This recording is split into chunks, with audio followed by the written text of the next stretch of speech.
ಪಟ್ಲಬೆಟ್ಟಕ್ಕೆ ಹೋಗ್ತಾ ಇರಬೇಕಾದ್ರೆ ಒಂದವೇ drone shot ತೆಗೆದು ಅವಸಮಾಗಿದೆ. ಆ ಪಟ್ಲಬೆಟ್ಟ ರೀಚ್ ಆಗಬೇಕು ಅಂದರೆ 3 ಬೆಟ್ಟ ಹತ್ತು ಹೋಗ್ಬೇಕು. ಹಾಗೆ ಒಂದು ಡ್ರೋನ್ ಶಾಟ್ ತೆಗೆದು ನಮ್ಮ ಕಾರ್ದು ಸಾಕದಾಗಿ ಬಂದಿದೆ. ಅಲ್ಲಿ ಪಟ್ಲಬೆಟ್ಟದ ಕೆಳಗಡೆ ಒಂದು ಚಿಕ್ಕದು ಹೋಟ್ಲಿದೆ. ಅಲ್ಲಿ ಗಾಡಿ ಎಲ್ಲ ನಿಲ್ಲಿಸ್ಬೋದು, ರೋಡಲ್ಲೇ ನಿಲ್ಲಿಸ್ಬೇಕು. ಅದು ನಿಲ್ಲಿಸ್ಬಿಟ್ಟು ಹಂಗೆ ನಾವು ಬೆಟ್ಟದ ಕಡೆ ಹೊರಟ್ರೆ ಈಗ ಯಾವುದು ಗಾಡಿಗಳು ಬಿಡ್ತಾಯಿಲ್ಲ. ಅಲ್ಲಿ ಗಲಾಟೆ ಆದಮೇಲೆ ಯಾರನ್ನೂ ಅಲೋ ಮಾಡ್ತಾಯಿಲ್ಲ. ನಡ್ಕೊಂಡೇ ಹೋಗ್ಬೇಕು, ನಡ್ಕೊಂಡೇ ಬರಬೇಕು.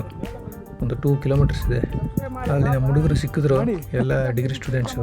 ಅವ್ರನ್ನ ಮಾತಾಡಿಸ್ಕೊಂಡು ಅವರು ನಮ್ಮದು ಚಾನಲ್ದು ಡೀಟೇಲ್ಸ್ ಎಲ್ಲ ತಗೊಂಡ್ರು. ಅವರಿಗೆಲ್ಲ ವಿಶ್ ಮಾಡ್ತಾ ಹಂಗೆ ಮತ್ತೆ ಪಟ್ಲಬೆಟ್ಟ ಕಡೆ ಹೊರಟೆ ನಾನು.